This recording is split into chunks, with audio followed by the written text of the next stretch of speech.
What's up, everybody? Welcome to the View from Jamestown Podcast Edition. This is episode 21. We have two very special guests sitting in front of me. I have TCC CEO Nick Roach and TCC President Robb Roach. Good morning, guys. Morning. Good morning, Ben. Thank you guys for sitting down this morning. Looking forward to the conversation. A couple things we definitely want to talk about. Certainly the early days of TCC, and then get your guys' insight into how the chemical industry has changed and shifted in your guys' experience and how long it's been, as well as kind of getting your views for the future and seeing what we're seeing today. And, you know, TCC has been incorporated now for 30 years, celebrated our 30-year anniversary last year, and looking forward to certainly at least another 30 years. So I think a lot of different conversations to have and things to talk about. But I think a good jumping off point, Nick, maybe you want to start kind of the early days of TCC and even your career in the chemical industry prior to that. You want to talk about your early career and kind of what brought you to start TCC and where everything started from? Well, everything started actually, I came out of college and went to work for Gulf Oil Company. And that first job was in the retail side of things. And I always wanted to be in business for myself. And that's why I was attracted to the position. And at that time, it was just retail, working with service stations, managing service stations, doing things like that. And while doing that, I got a great background in running a business and the basics of business. And also I got a great background in accounting for small businesses. So I think that was probably the launch for the chemical company really back then. So anyway, and what year was that when all that started? It started in 2000. It started in 1967. Got it. And so anyway, after years at Gulf, the first years at the retail side, they put me in what was called diversified marketing, which was new ventures, and they also had a stint in the management development program. And both those things sort of helped me get acclimated to the chemical industry because you got exposed to the industrial side of things. Sure. And probably at that point in time, it was where I sort of started looking at the industry and figuring it would be a good industry to be part of. And eventually left Gulf Oil, basically after seeing just cutbacks after cutbacks as we were going through decades of cutbacks in industries where because of the computer technology, they were eliminating tons of people, and management was being pushed back down rather than advancing people at all. And it was kind of a depressing industry at the time, just because of what was going on in the business world. It was not Gulf Oil, it was just the business world. And as you see there today, all the Texaco, Gulf Oil, and all these companies that were just big companies like Sunoco, and they're all gone. And that was a change with technology as things got depressed and they consolidated and change was coming. I saw that coming and felt that, it was a good time to leave the industry, and left and went into the chemical industry. At that time, it was with a family business, and spent some time there, and got acclimated to the chemical industry. But I already had my background in the industry, and eventually went on my own in 1988. And what was that transition like? I mean, going from working with Gulf Oil for 15 years, 20 years to, did you wake up one morning and decide, hey, I'm going to start my own business? Or what was that transition period like for you? There was always, as I said in the beginning, that I always wanted to be in business for myself. So I don't think there was really a transition. I was always acclimated to eventually have something on my own. And so now it's 1988. You decided to go into business for yourself and set up a chemical company. Talk about those early first couple of years, 1988 into the early 90s. What were those first couple of years like with early products you're selling and some of the first employees? I think the whole thing that to have a successful start in a business is who you associate yourself with, your first hires. And, the people that I hired at first, only one is still with me, Forrest Goodman. But, they were all great people, and they did help me, and they gave me support. And it's that I learned at that point in time that it's not only about yourself, it's about who you surround you with and the team that you put together. And when I started the business, probably the one thing I didn't probably comprehend is how important the personnel is and how important it is to have good people around you. And I learned that probably, I'd say, within the first few years and focused on it. And actually, being in Jamestown rather than in New York City, because technology changed things and made it possible to be here, I was able to attract probably people with a higher level of education, people with a broader background, and had some better personnel than I probably could have if I had opened in New York City or New Jersey or someplace where there was a far higher demand. Yeah, I remember you telling stories about you having, I think, the first either phone or fax machine on Jamestown, and everyone coming over to just to use your phone. Yeah, I mean, I was fax machine. Yeah.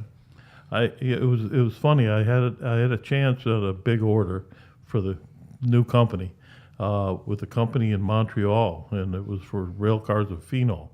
And I had the purchase orders, and I missed out on one of the rail cars because someone else, he told me that I had to confirm it with a fax. And the only way, I didn't have a fax at that time, I had to go through UPS and send a message. And by the time it got here, one of the rail cars was gone, and I lost the sale because of that. And so that afternoon, I went out and bought a fax machine.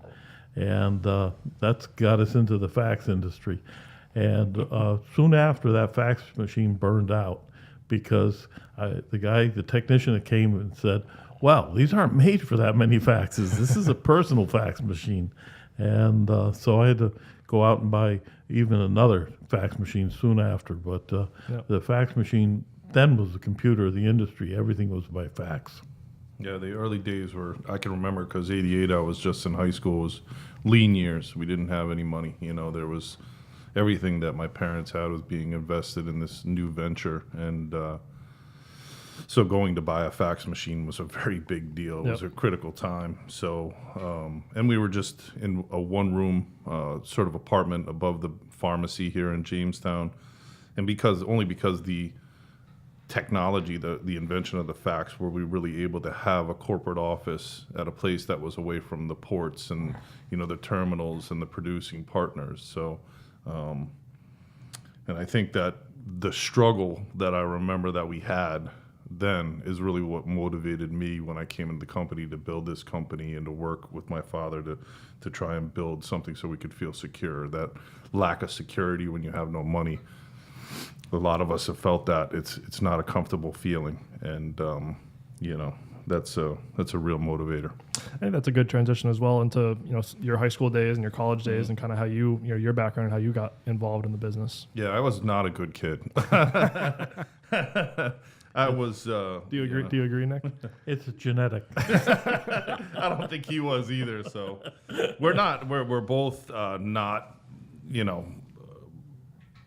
We're not genetically inclined to education. We're not. We don't fit the mold. So I went to a parochial high school here in Rhode Island, all boys, Catholic high school, and went to my father's alma mater, which was Syracuse, and managed to last a year up there in the wasteland of Syracuse. Yeah, I can see you doing well in Syracuse. No, I'm being a water nut. Stop knocking it. Yeah, it was not a nice place, but it's a great education that my father got there, and the early days were interesting, and then I'm very proud of my father for the success that he made from literally nothing. I mean, we started with zero, and by the time I even stepped foot in the door in '97, he had grown it to, multi-million-dollar company and with just a few employees. So he struggled. He was gone a lot. Mom would hold down the fort. He'd be a road warrior out on the road all week making personal calls, and that's what's sort of thrust the chemical company into who we are today. We're a personal company that makes personal sales calls with great customer service, great information sharing, and it was the legacy that my father started and gained success that really put us to where we are today and are continuing our success. And maybe talk about some of those early years too with you in the business. You said you came in '97. So what, like the late '90s and early 2000s, what were those like being involved with the business and where it was then versus where it is now? Well, the business was already established to some extent. I think we were about 9 point something million in sales a year at that time, a little bit more.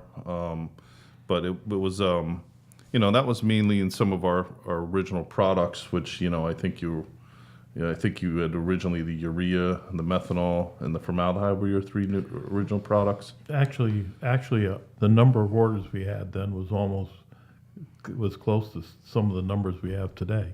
But the difference was we had a lot of commissioned orders that we didn't handle through the office, and they were very low margin sales.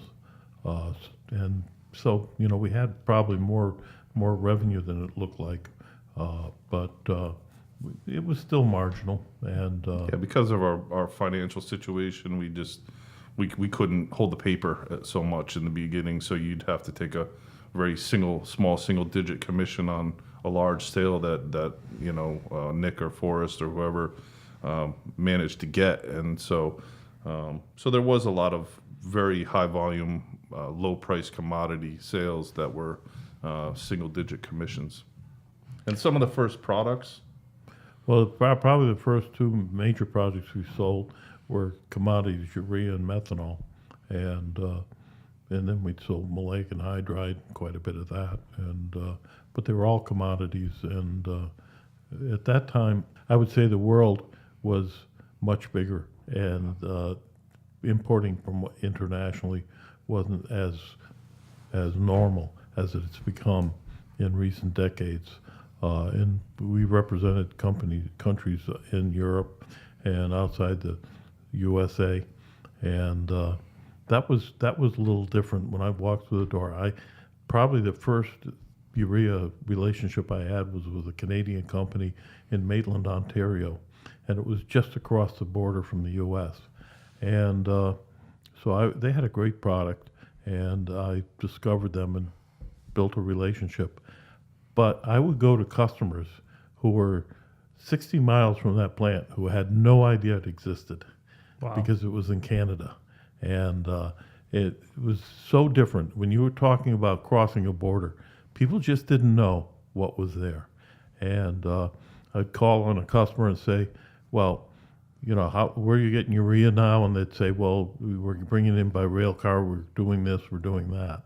And so I could say, well, I can bring it in by truck and have it here in 2 to 4 hours. And they just look in a state of shock. And price wasn't the issue. At that point, the level of service that you could provide was tremendous. And that nothing that they were used to. They were used to giving months' notice and bringing a rail car, and rail cars getting lost and having problems getting it there. And then unloading rail cars is not easy. And suddenly I could bring it in truck, and they could call me in the morning and have it that afternoon. Whole different world. Yeah. And I have to say that I introduced a lot of vendors to Canadian sourcing back then, that it seemed like it was as far away as today China would be. So now it's late 1990s. You said you graduated 1997, joined the TCC business. And what does the company look like at that point? How many employees are in the office? How are things running in the late 90s, early 2000s as you're getting involved with the business? Well, it was a real tumultuous year for me personally. Graduated from college, had at that time gotten my girlfriend pregnant, had at that time discovered that mom had cancer, still was just fresh out of college and seemed like the whole world was imploding, And my father said, why don't you come and work at TCC? And my plan was to go to New York and trade stocks and bonds and, travel the world and honestly go surfing and, go to the North Shore of Oahu and surf pipeline and things like that. And that all sort of crumbled when mom got sick. And sure. She only did part-time work at TCC, but she was obviously a big part of our lives. So, with the thought that she was going to have some of the best care, hopefully, and that she'd survive, I came and worked at TCC, and my father and I would travel back and forth with her to Boston and, really get her care. So that was a pretty crazy time. And training-wise, I think my father and I talked. We obviously, before I was even working with the company, I'd travel with him I knew people.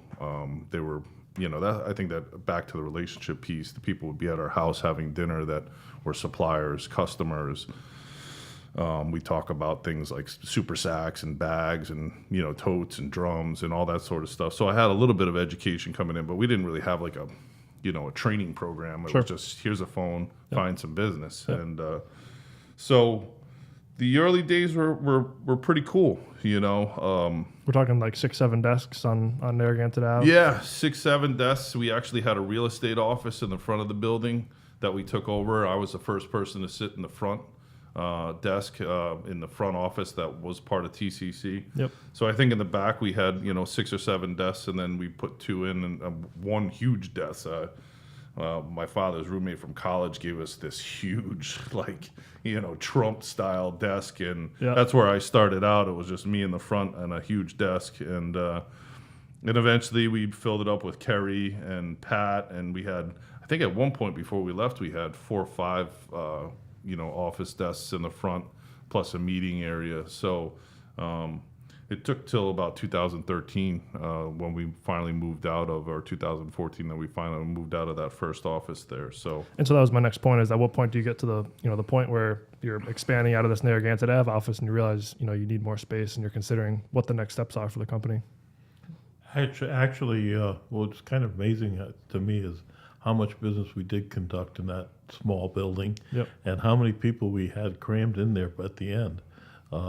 We did take space in the building next door, and it was kind of a dump actually, and we used that for, I'd say, 2 years, 3 years, but we were always able to get it was kind of a homey atmosphere. I sort of missed that atmosphere where I was in the middle of everything and heard every conversation in the building. That was kind of great fun. I mean, sort of, I feel a little isolated now in my own office, and actually it's probably healthier for me at my age, but at the time I just liked the excitement of being in the office and knowing everything that was going on. And I think everybody sort of, managed to know what was going on. It was part of our success. And so this is 2013, 2014, you start realizing, maybe you need some more space. Well, we were looking well ahead before that. I mean, we were looking in industrial parks and outside of Jamestown, and we were looking since probably 2010, 2011. We knew it was inevitable we'd have to move out of that office and go somewhere where we could have more space for TCC and our other companies, which certainly were built to complement TCC. We can probably talk about them in a little bit, but we were looking everywhere, and I think at one point my father and I decided that we love where we live and we love the town. We wanted to sort of focus and narrow our focus into Jamestown and having the office and building a great community here in Jamestown, rather than going somewhere and doing brick and mortar in a warehouse and all that sort of stuff. We can always lease that stuff. What we wanted was a nice environment for us to work selfishly, but also for our employees.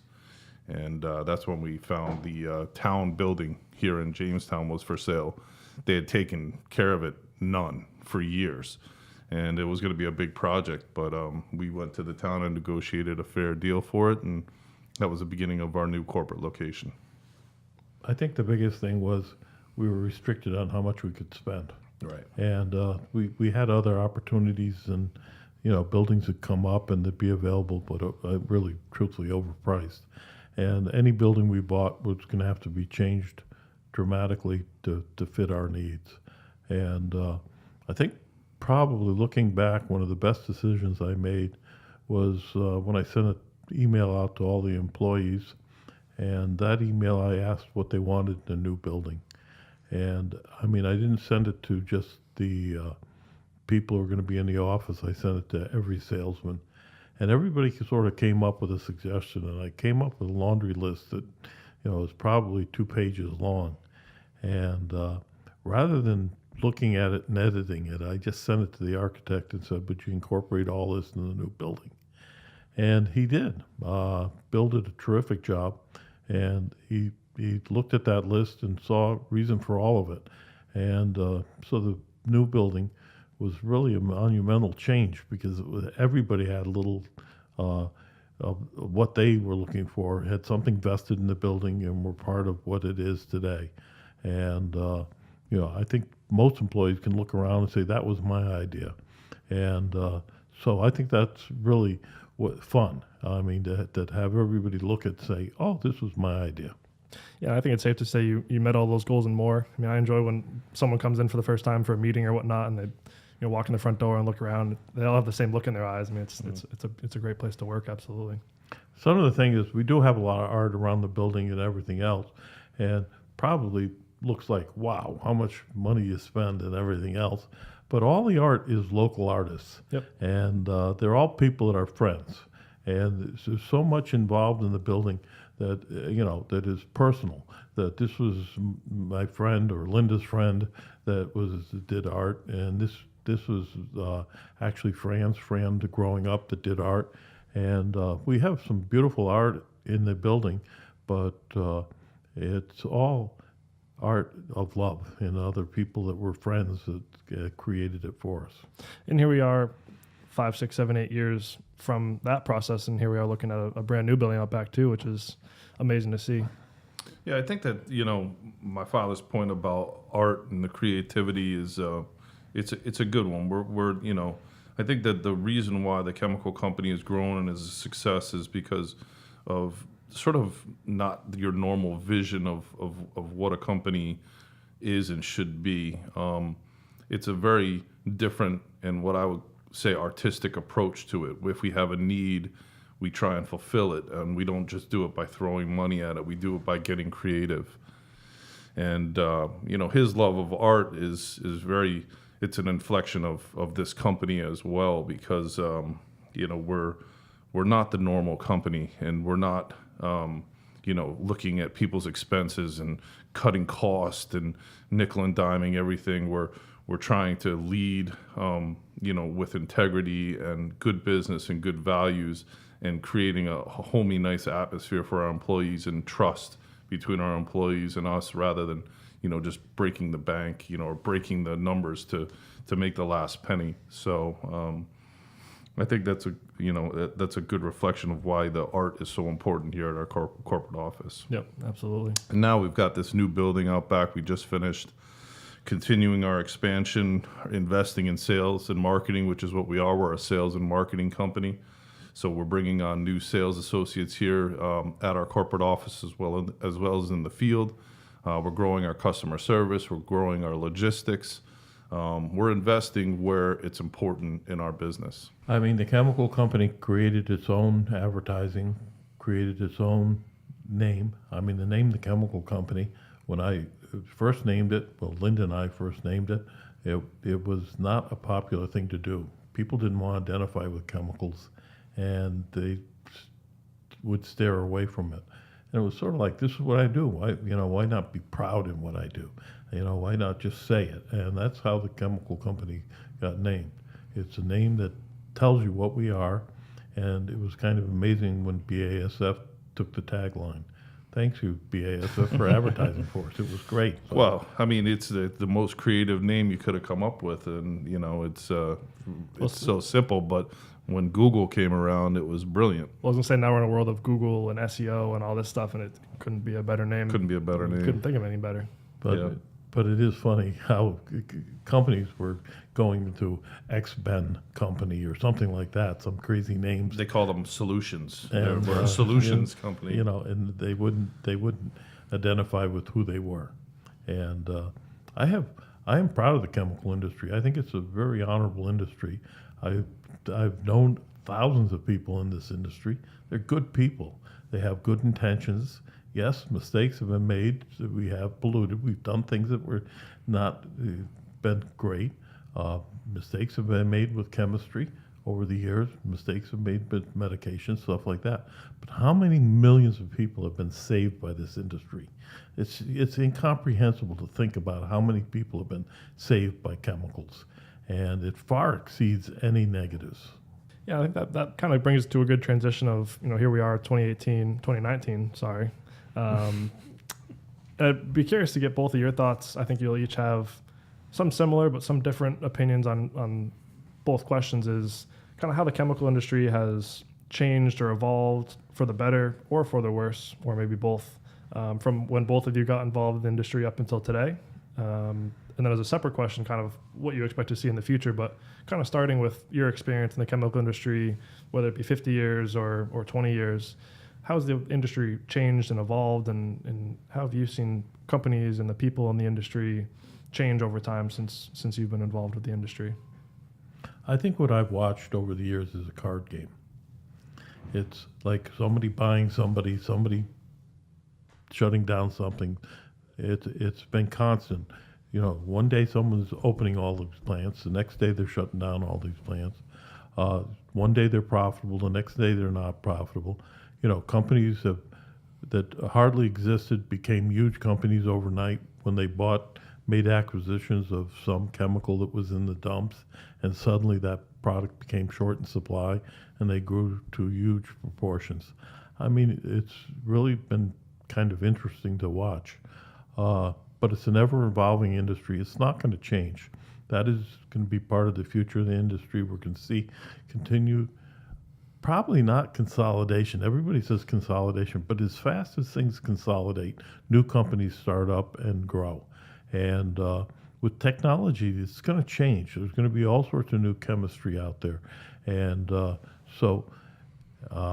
what is now the big company could become a small company. I mean, just as crazy as it sounds, as a company the size of Exxon could become a small company suddenly if, in fact, someone developed a new energy source. I mean, and that's the sort of stuff, the radical stuff that could change everything. And, you know, it won't change if Exxon develops it, but, you know, but things are changing. They're changing rapidly. I think in my career, what I've seen is local to global. That's, you know, the bottom line of my career. What I've seen, I mean, the opportunities have expanded, you know, thousandfold because of the globalization of business. And I think that it was just timing when I came in that I saw the very beginning stages of that, and that's changed our business forever.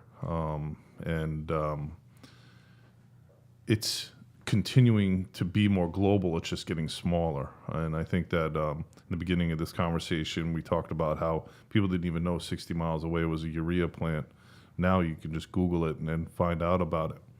When I got out of college, I remember telling my father that there's this thing called the internet coming out. It's going to put us out of business. And he said, no, there will always be relationships. And he was right, because you know, our business has grown despite technology by focusing on relationships. And so the future is going to be more products channeled, I believe, through companies like ours, because we give the customer service, the logistics, we manage the deliveries in a global footprint. It's a long pipeline to fill from, you know, the Middle East to the U.S., et cetera. They need customer service. They need people to manage these transactions. It's improving, but we still need people for that, and that's what we're investing in right now. Yeah, I think one thing you said is definitely true, too. It's some companies focus too much on their relationships. Some companies are trying to put everything in technology, and the companies that are going to succeed can do both of those together. I mean, we're obviously leveraging relationships with our suppliers and in-person meetings and things like that. At the same time, we still need our CRM system and accounting software. You know, both have to work together. It's not just relationships, or nope, you're going to place your own orders through our own portal and get rid of the relationships. You gotta do both. It's got to work in synergy. Yeah, the one thing I've noticed in my, you know, now over 20 years career is how this chemical industry jumps on trends, and they leave behind the relationship trend when they do so. Mm-hmm. And they spend a tremendous amount of money for something that inevitably fails. So we try and avoid trends as much as we can, and we just try and stay focused and steadfast at doing good business and making sure that the quality is there, the customer service is there, relationship is there, and that we're delivering the best products that we can and securing that supply chain. If we see an issue in the supply chain, we hop on it and we do something to change it to make sure that that isn't going to affect a delivery or a relationship. So, and then, I think earlier my father mentioned that we've created outside companies. We're doing a podcast right now with Kettle Bottom. They're a marketing company, a technology, a creative company. Kettle Bottom is, a company that has grown our web presence, grown our SEO, grown and taken the view from Jamestown, which I started with a blind carbon copy, because the first thing my father said was get on the road, get in front of people and give them good information, and eventually you'll get an order. Well, I couldn't do that because people were multitasking. They were doing purchasing. They were doing AR, AP. They were just piling jobs on people and eliminating people to save costs. So I couldn't necessarily sit for an hour and talk about the industry. So I blind carbon copied and sent out updates as things would change in the industry, and that grew into the view from Jamestown. Was that just the body of an email? Was it a Word document? What were you doing? It was just the body of an email. Yeah. I had my customers and our relationships and our people that we had relationships with, and I just blind carbon copy the list of, I'd copy and paste in some. It started with 30 emails and eventually went to 60, 90, 100, and people would call me and say, can you add me to that list? And if I heard something or read something, I'd get it out there as quickly as possible to my customer base, and that information would eventually save them money a lot of times. If something was going to get tight or prices were going to go up or go down, it'd save them money. So they appreciated that, and that would open a door for our relationship. And what year is that, more or less, would you say? I think in 97, when I came in the company, I had the AOL dial-up. I had that. So it had to be like 2000, 2001, where we had like Outlook, on our desktops, and we were emailing regularly because, email when I first came in 97 was not something, my father didn't even know how to type. He'd have somebody type for him. So I remember hearing him, now he's typing pretty fast, but I remember when, the keyboard, to hear him trying to type an email was one finger at a time to start. And imagine being 50 some years old and learning how to type. So, but yeah, that was, and then today we're at a next level of a problem, which is logistics. Logistics is a nightmare. It's, moving freight around the world is just an absolute nightmare. In the United States, it's even worse. ELD mandates, trucker shortages, now rail congestion. It goes on and on and on. So we developed another outside resource called the Logistics Company, and that manages a lot of freight for us and other people. And that's been another outside company that we got creative and we said we need to do this. Started the company from scratch. Built the company now to it's a major company doing a lot of freight for a lot of friends of ours and a lot of other businesses that we don't even know. So this business is on its own. It's growing. It's doing its thing. And it was all because there was a problem and we wanted a solution. I think that one of the things that we never shied from technology. I was, as tight as we were at times financially, I was always willing to invest. Rob went off to college with probably the first laptop at Syracuse University. Yeah, IBM laptop. And I bought what was the best IBM laptop I could, because I figured that's what his future was going to be. And he started college with a laptop when no one else had one. I had the first cell phone. Actually, I had been on a waiting list for a cell phone in the car, but they said only doctors could have them. And I got a call from a saleswoman, and she just said, we have brand new technology. It's called analog. And I had the first analog phone. And people get in my car and go, oh my God, you have a cell phone? And that gave me freedom from the office and to get out and be out there and have people in the staff in touch with me all the time. So we've never shied from technology. It's a good thing. We embrace it. But there's a blend of technology and relationships that we always work to keep. And I guess, so now it's 2019. It's not 2018. I'll get that one right this time. Assuming we'll be around at least another 30 years, if not, much longer. What are, no one can predict the future, but if you're sitting here today in 2019, what are you seeing in the future, industry-wide, chemical distribution, industry specific, and even bigger picture than that? What are some of the things you'd high level give a projection at that you'll see changing and continuing to evolve? Everything's going to change, but we are not. I want to make this public now. We are not working on drone deliveries. I am personally, but there's just going to be, it's, as I say, it's as crazy as it might be. There could be the drone deliveries. There could be things that we don't even comprehend now. I think there'll be chemistry we don't comprehend now. So what you have to be is knowledgeable. You have to study what changes are coming and be part of them, and keep your customers informed on what direction they need to go. That's the important thing.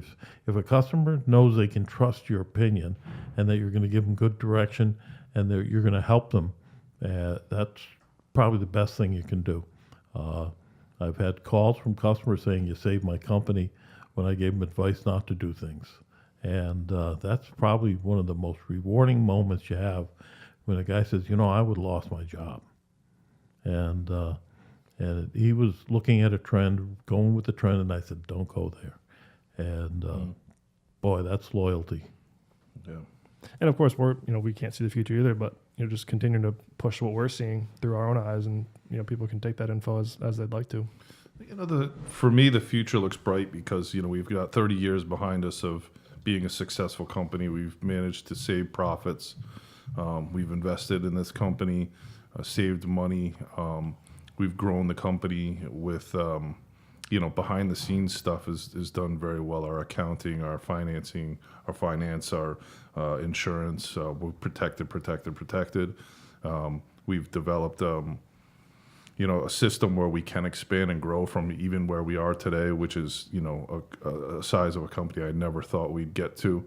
I think that's where my father is today, is making sure that we're in a position for the future. And where I see the future in terms of chemical sales and distribution, we're doing bigger things. We're taking on all of the merchant market for a producing partner. A lot of times plants are integrated to make more downstream products. They don't want to bother with the sales and marketing of a particular upstream item. We'll take it all. We'll manage the marketing, we'll manage the sales, we'll feed the information back to the producing partner, and we all win based on that. They don't have any cost of sales and marketing. They sell exactly what they want to sell because we're very good at establishing forecasts and meeting forecasts. These are the things that I see for us in the future is more of partnering with producing partners to sell globally, or even in the Americas, Latin America, North America, South America. These are the things that we'll continue to do. Now we're growing our global footprint. We're doing, sales in other Asia, not China, but other Asia. We're doing sales in the EU. We've got REACH registered products, doing some sales in the Middle East and Africa. So, the world is our growth area. It's exciting. It's very exciting. It's amazing with technology and the relationships. We've built the relationships up until the point where we have all these global opportunities now, and we can fulfill them because we have the investments in technology. So it took that relationship piece in a lot of cases to now build on the technology that's here and continue to execute on both of them. Yeah, it's a lot. It's a lot for us to think about. The amount of opportunity that's out there.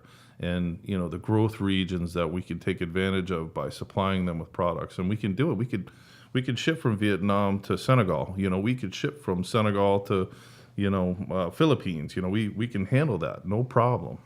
Give us the opportunity. Which seems easy today, but I'm sure when you started, something like that would be just completely absurd. Well, I never thought we'd have people in the company that speak Mandarin, people in the company that speak Spanish, people in the company Portuguese, that speak most of the Romantic languages.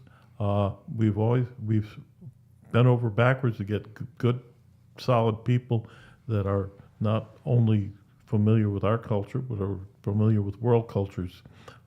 It's been a great change, and it's introduced me to how wonderful a world we live in. Wrapping things up, anything else you would like to mention, say, talk about the industry, or where things are heading? Any other final thoughts to wrap things up? Well, wherever the industry's going, we'll be following, and we'll be part of it and leading the way. I think that's a good summary. Thank you guys for taking the time this morning. I think it was hopefully very insightful for a lot of different people. As always, please subscribe to the podcast. You're more than welcome to find the TCC podcast in any of the major podcast channels or at thechemco.com/podcast. We appreciate you listening or watching wherever you guys are checking this out on, and we will catch you next time. Thank you, Ben. Thank you. Thank you.